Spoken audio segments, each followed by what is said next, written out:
Dans le nord du Burkina Faso, le silence troué de balles a laissé place au bourdonnement du mont des Pompes au haut. En 3 ans, plus d'1 million de déplacés sont revenus et 28 bataillons ont repris les routes perdues, un paradoxe de guerre et de semailles. Mais, pour Ibrahim Traoré, ce retournement n'est pas une prouesse militaire. C'est une preuve que la sécurité se cultive, qu'elle s'irrigue.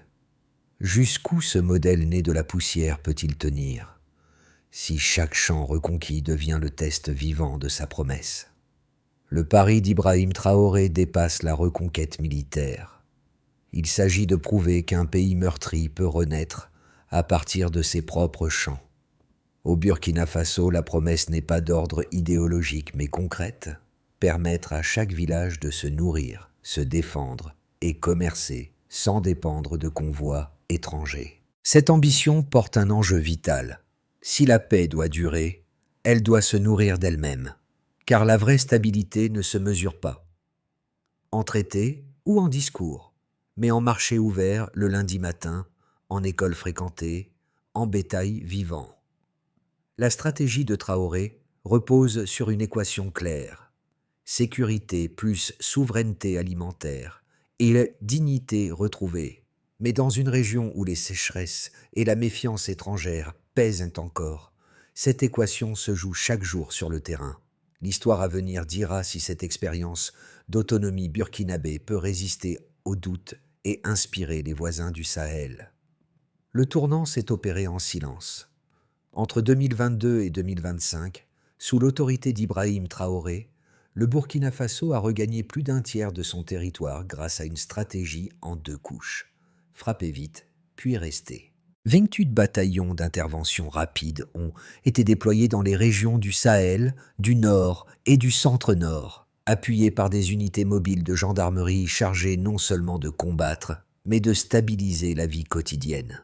Ce modèle hybride, militaire et communautaire, a transformé la notion même de contrôle territorial. Il ne s'agit plus de brandir un drapeau, mais de rendre les routes habitables, les marchés sûrs, les puits accessibles. Le résultat était visible dans des provinces naguère fantômes comme Barcelogo ou Bleu du Mouhune. Les enfants y reprennent l'école, les marchés rouvrent, les familles s'enracinent à nouveau. Pourtant, ce réveil ne se limite pas à la sécurité. Il révèle une idée politique plus profonde. Ibrahim Traoré affirme que la paix ne se déclare pas, elle se cultive, au sens littéral. Ce principe a conduit son gouvernement à relier les efforts de sécurité à la subsistance. Réhabilitation des puits, relance de l'irrigation, redéploiement des coopératives agricoles. Les observateurs étrangers y voient une centralisation autoritaire. Les habitants, eux, parlent d'une présence qui reste. « Mieux vaut qu'un soldat au carrefour qu'un tireur dans mon champ », disait un rapatrié de Tamasgo. Derrière cette phrase, une vérité. Pour des millions de Burkinabés, la sécurité est devenue une condition agricole avant d'être politique. En d'autres termes, la terre redevient le cœur battant de la souveraineté. Ce mini-réveil, mesuré par les retours de population et les marchés ranimés, annonce un changement de paradigme. L'État ne reconquiert pas seulement des kilomètres carrés, mais une confiance élémentaire, celle qui permet de semer sans peur et de croire que, cette fois, la récolte ne brûlera pas. Au centre de cette transformation se dresse une figure singulière. Ibrahim Traoré, capitaine devenu président de transition, plus technicien que tribun. Contrairement à ses prédécesseurs, il ne parle ni de grandeur ni de rupture idéologique. Sa rhétorique, sobre, repose sur une conviction: la dignité précède la paix. Depuis son arrivée au pouvoir en 2022, il s'est attaché à incarner une autorité de terrain, souvent aperçue dans les provinces, casque sur la tête, écoutant les cultivateurs et inspectant les forages d'eau. Cette proximité inédite dans un pays longtemps gouverné depuis Ouagadougou a contribué à rétablir un lien d'écoute entre l'État et les villages. Les premiers effets furent donc visibles dès 2024. Dans les zones sécurisées, la reprise agricole s'est accélérée. Les écoles improvisées sous les manguiers ont retrouvé leurs élèves, les troupeaux ont regagné les pâturages, et les marchés se sont peu à peu repeuplés. L'approche de Traoré s'appuie sur une logique circulaire. Protéger pour produire pour stabiliser. Chaque puits réparé, chaque champ irrigué devient un symbole d'État restauré. Ce réalisme rural lui vaut critique et soutien. Les premiers dénoncent un militarisme masqué. Les seconds y voient un patriotisme concret. Pour le capitaine, la mesure du succès ne réside pas dans les rapports officiels, mais dans la phrase d'une mère. « Je peux dormir sans craindre les fusils ». C'est ce sentiment, fragile mais répandu, qui fonde l'impact réel de sa gouvernance. Transformer la peur quotidienne en routine de vie. Tout commence par la sécurité, mais rapidement, l'effort d'Ibrahim Traoré se mue en une reconstruction à plusieurs étages. Fin 2023, après les premières victoires militaires, son administration lance une campagne d'identification des zones récupérées, afin d'y planifier le retour des déplacés. Dans le Sahel, au nord et au centre-nord, des convois escortent les familles jusqu'à leur village d'origine. Les premiers puits y sont dégagés, les écoles ravalées, les marchés nettoyés. L'image la plus frappante de cette période est celle de femmes puisant de l'eau sans escorte armée, un geste banal redevenu symbole d'autonomie. Parallèlement, un programme national de réhabilitation agricole est annoncé.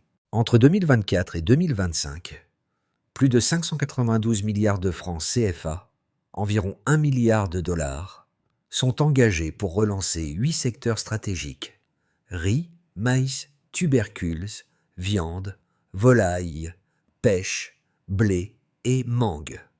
Cette offensive agro-pastorale vise 2 objectifs: accroître la souveraineté alimentaire et absorber le chômage des jeunes. Près de 100 000 emplois directs sont prévus, notamment pour les rapatriés, les veuves et les petits propriétaires. L'opération s'accompagne d'une réorganisation logistique. Dans les régions réhabilitées, les coopératives locales sont connectées à de nouveaux marchés, parfois avec l'appui de la FAO. Le Programme alimentaire mondial, lui, modifie ses pratiques. Il n'importe plus de céréales, il achète désormais aux producteurs burkinabés. Dans des localités comme Arbolay ou Borba, les repas scolaires sont préparés avec des produits du terroir. Ces circuits courts recréent une microéconomie fondée sur la dignité. Les fermiers vendent, les enfants mangent, les femmes cuisinent et l'argent reste dans le village. Sur le plan politique, Traoré renforce la cohérence entre sécurité et production. Il décrit souvent la paix comme une semence. On la plante dans le sol avant de la proclamer, disait-il dans son discours du 31 décembre 2024. Derrière la formule, une stratégie: sécuriser, nourrir, vacciner. Chaque ministère reçoit une feuille de route centrée sur le concret. Kilomètres de routes rouverts, hectares remis en culture, têtes de bétail sauvées. Les chiffres circulent moins comme propagande que comme repère de progrès. Mais cette accélération provoque aussi des tensions. Les partenaires occidentaux s'inquiètent d'une centralisation excessive. Les ONG dénoncent des lenteurs administratives, tandis que les populations, elles, jugent selon le visible. L'eau, la sécurité, les récoltes. L'État avance au rythme des saisons. Et au fil des mois, un équilibre nouveau se dessine. Les bataillons se retirent, les unités civiles prennent le relais, les coopératives assurent la continuité. Ainsi se construit le récit du Burkina Faso sous Ibrahim Traoré, un pays qui, au lieu d'attendre des secours, choisit d'agir sur ses ressources. Ce mouvement du bas vers le haut crée une dynamique peu spectaculaire, mais durable. Entre chaque retour de famille et chaque champ reverdi, se lie une même logique: l'autonomie comme antidote au désespoir.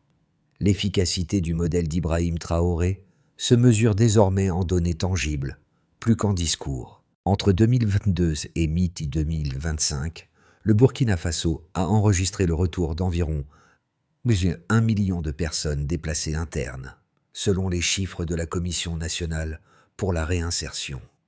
Cette inversion démographique, inédite depuis 15 ans, s'explique par la combinaison entre stabilité sécuritaire et reprise agricole. Là où, en 2021, moins de 20% des terres étaient cultivées dans les zones du Nord, la proportion dépasse aujourd'hui 55%, preuve d'un redémarrage soutenu. Ces surfaces regagnées ne représentent pas seulement des hectares, elles symbolisent la reconquête de l'autonomie. Deuxième indicateur clé, la productivité agricole. Grâce au plan d'investissement de 592 milliards CFA injectés sur 2 ans, les cultures vivrières, riz, maïs, tubercules, affichent une progression moyenne de plus 11%. Ce gain s'accompagne d'une hausse de 5% du PIB national, projeté pour fin 2020. Ces chiffres ne sont pas des slogans. Ils traduisent un basculement mesurable, celui d'un pays qui réapprend à nourrir sa population sans dépendre des cargaisons venues du port de Théma ou d'Abidjan. Chaque pourcentage gagné est une leçon d'organisation locale. Routes réparées, semences distribuées, irrigation rétablie. Troisième mesure, la santé du bétail, pilier oublié de l'économie rurale. En 2025, une campagne nationale de vaccination contre la fièvre aphteuse couvre plus de 60% du cheptel grâce à un partenariat FAO-gouvernement. Cette opération soutient l'objectif de réintégrer les marchés régionaux en produits carnés transformés, appuyé par la construction d'une chaîne du froid moderne à Bobo-Dioulasso. Le projet, financé par la Banque africaine de développement, devrait employer près de 30 000 travailleurs. Ces données, mises bout à bout, forment la colonne vertébrale du discours gouvernemental, un progrès concret, mesuré à l'échelle des villages. Pourtant, les autorités reconnaissent leurs limites. Les sécheresses périodiques, l'accès à l'eau et les fragilités logistiques demeurent. Mais même dans ce cadre contraint, la tendance est nette. Plus de puits fonctionnent, davantage d'enfants retournent à l'école, et les flux migratoires internes ralentissent. Pour Ibrahim Traoré, ces résultats ne sont pas seulement comptables, ils sont moraux. Quand un berger peut faire paître sans payer la peur, c'est une victoire nationale, a-t-il déclaré. Derrière les chiffres, une philosophie, la statistique comme ce miroir de la dignité. Les critiques venues de l'extérieur dessinent 2 récits contraires du Burkina Faso. Le premier, dominant dans les médias occidentaux, décrit le pays d'Ibrahim Traoré comme un État militarisé en voie d'isolement, où la liberté politique s'efface au profit du contrôle centralisé. Le second, souvent relayé sur le terrain, présente un pays en reconstruction pragmatique, misant sur la sécurité de proximité et la production locale pour restaurer la cohésion. Les 2 points de vue contiennent une part de vérité, mais aucun ne suffit à expliquer la complexité d'un redressement né des ruines. Les défenseurs de la ligne Traoré soulignent que sans stabilité, aucune réforme démocratique n'est viable. Dans une région où les groupes armés ont vidé les villages et incendié les écoles, l'urgence est d'abord vitale, pas institutionnelle. Il rappelle souvent que la sécurité a permis le retour d'1 million de déplacés, chiffre qui, à lui seul, justifie la méthode. Les détracteurs, eux, craignent que cette logique d'efficacité fasse oublier la transparence et la reddition de comptes. Face à ces arguments, la réponse d'Ibrahim Traoré reste ancrée dans le concret. Il n'invoque ni modèle ni idéologie, mais le résultat visible. Pour lui, chaque marché rouvert, chaque champ cultivé vaut plus qu'une approbation étrangère. Cette posture heurte les standards de gouvernance occidentaux, mais reflète une vérité locale. Dans un pays longtemps dépendant de l'aide, la souveraineté ne se décrète pas, elle se prouve. Ainsi, le stillman du projet burkinabé tient dans cette tension, la sécurité comme socle, la dignité comme horizon. Ses partisans reconnaissent les dérives possibles, mais défendent une approche de transition. Construire d'abord la confiance, puis les institutions. Car dans le Sahel, la démocratie ne survivra pas si la faim précède le vote. Et c'est précisément là que se joue la singularité d'Ibrahim Traoré. Il ne promet pas de convaincre le monde, seulement de nourrir son peuple. Tout commence avec une chèvre. C'est la phrase qu'Ibrahim Traoré répète lors de ses visites rurales, et elle résume à elle seule le virage du Burkina Faso. À mi-chemin de son programme, le centre de gravité passe de la sécurité aux moyens d'existence. Après les bataillons et les puits, viennent les kits d'élevage. Un mâle, 2 chèvres, ou parfois un couple bovin, du fourrage et un appui vétérinaire. Ces lots ne sont pas des dons symboliques, mais des micro-entreprises rurales conçues pour redonner une autonomie immédiate aux familles rapatriées. Dans les provinces de Barcelogo ou Gabou, ces kits deviennent le noyau d'une microéconomie. Les femmes organisent les pâturages, les jeunes assurent la distribution d'aliments, et les marchés locaux retrouvent leur animation. Derrière chaque animal remis se cache un futur troupeau. Derrière chaque troupeau, une promesse de stabilité. Ce point médian révèle le changement d'échelle du projet Traoré. Ce n'est plus seulement une politique de sécurité, mais une stratégie de civilisation rurale. L'État cesse d'être un protecteur lointain. Il devient un partenaire dans l'effort de subsistance. Les effets du programme d'Ibrahim Traoré s'observent désormais dans 4 sphères distinctes. Les paysans, les commerçants, les jeunes et les zones frontalières.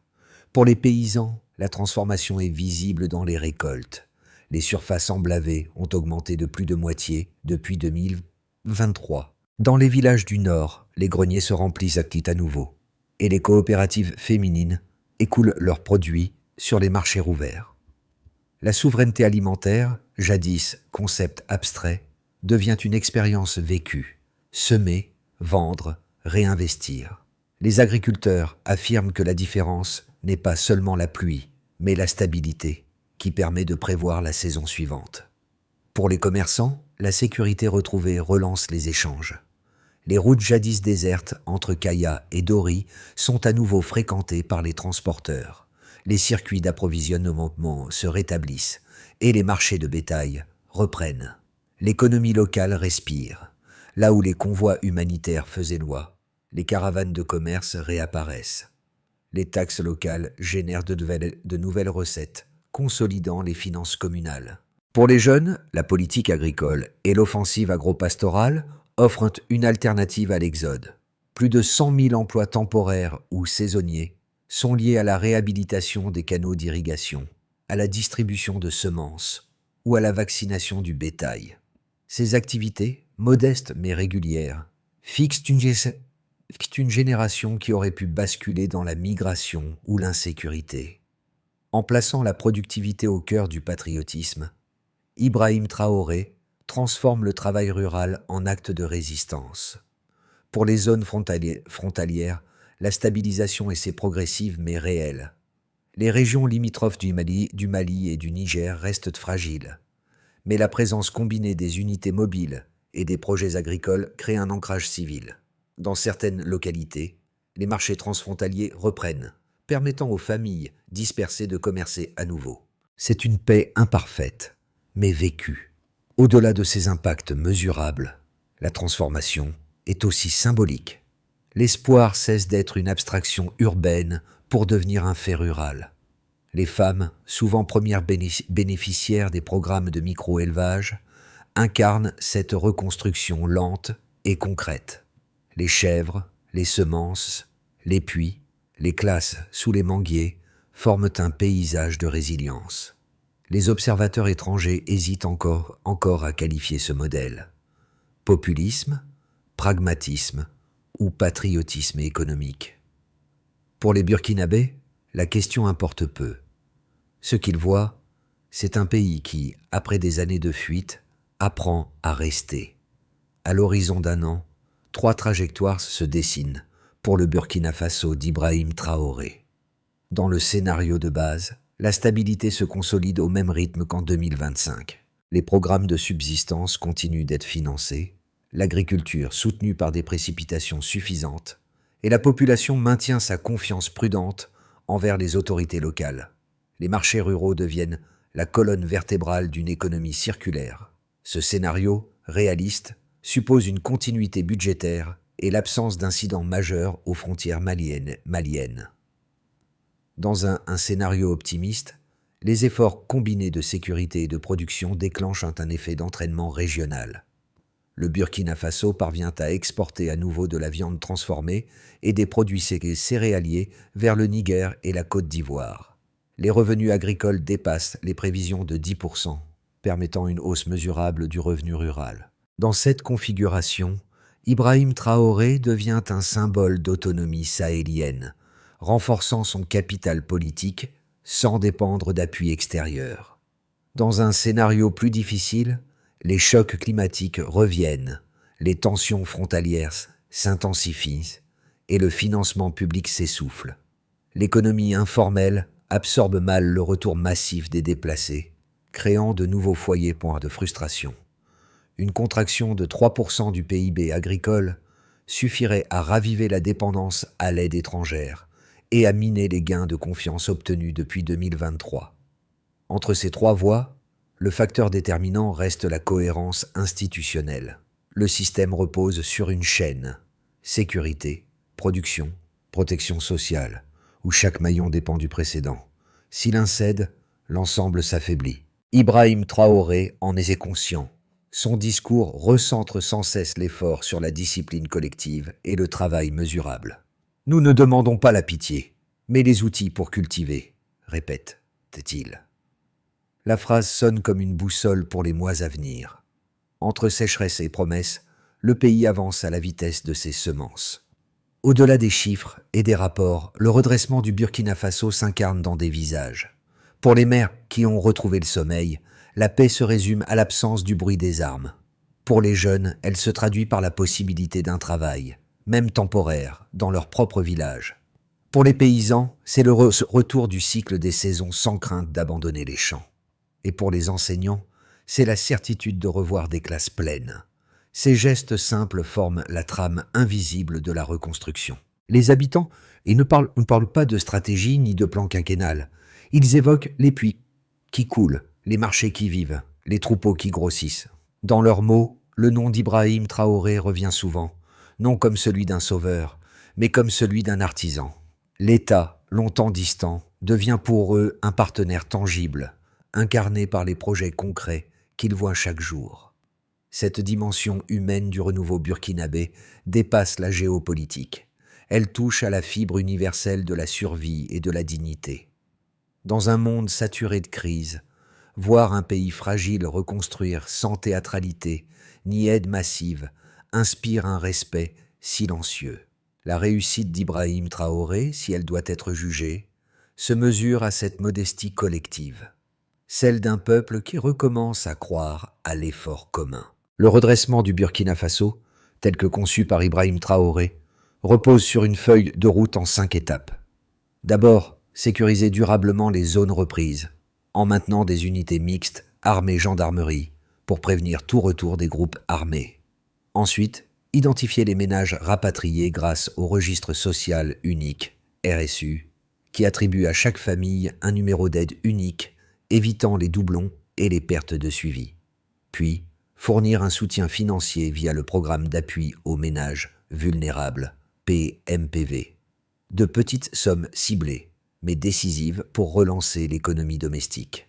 Par la suite, assurer la santé et la résilience par le régime d'assurance maladie universelle. AMU, garantissant l'accès aux soins sans ruiner les familles. Enfin, relier ces programmes à la production locale, de sorte que chaque bénéficiaire devienne acteur de la chaîne économique. Cette architecture transforme la protection sociale en levier de souveraineté. Les humanitaires, autrefois premiers fournisseurs, deviennent partenaires techniques. L'État reprend la main. Pour Ibrahim Traoré, l'enjeu n'est pas d'imiter un modèle extérieur, mais d'inventer une forme africaine d'efficacité publique. Les premiers résultats apparaissent. Les taux de scolarisation augmentent, les rapatriés s'installent durablement, et les cliniques rurales retrouvent un flux régulier de patients. Ce système, encore fragile, illustre une leçon simple. Reconstruire ne signifie pas seulement rebâtir des murs, mais des institutions qui tiennent parole. Sous un manguier de Tamasgo, là où tout avait brûlé, des enfants rient à nouveau. C'est ici qu'Ibrahim Traoré avait promis, 3 ans plus tôt, que la paix se mesurerait au bruit de l'eau, ou les seaux. Aujourd'hui, ce bruit revient, mélangé au bêlement des chèvres offertes dans les kits d'élevage et aux cris des femmes au marché. Le symbole est discret mais puissant. Le pays n'a pas été reconstruit par décret, mais par des mains calleuses et patientes. Chaque geste rural, semer, nourrir, vacciner, devient un acte de souveraineté. La reconstruction n'est plus un programme, c'est une mémoire collective qui s'écrit à la sueur du front. Pour un peuple longtemps défini par la fuite, rester est devenu une victoire. Et dans chaque puits plein, dans chaque marché rouvert, se reflète l'idée maîtresse d'Ibrahim Traoré. La dignité commence au niveau du sol. L'histoire du Burkina Faso ne se raconte plus en colonnes de chiffres ni en éditoriaux étrangers. Elle se lit dans les gestes quotidiens. Un enfant qui marche vers l'école, une femme qui tire de l'eau claire, un fermier qui compte ses bêtes au lever du jour. C'est là que se joue l'avenir du pays d'Ibrahim Traoré, dans cette alliance fragile entre la terre, le travail et la confiance retrouvée. Le monde regarde souvent le Sahel avec inquiétude. Mais si la stabilité pouvait naître non pas des discours, mais des chants, si la résilience devenait la nouvelle forme de richesse, le Burkina Faso offre aujourd'hui une réponse silencieuse, ancrée dans l'effort et la dignité. À ceux qui observent cette renaissance, une question demeure. Et si la véritable force d'un État ne se mesurait pas à ses institutions, mais à la capacité de son peuple à reconstruire, ensemble, ce qu'il croyait perdu?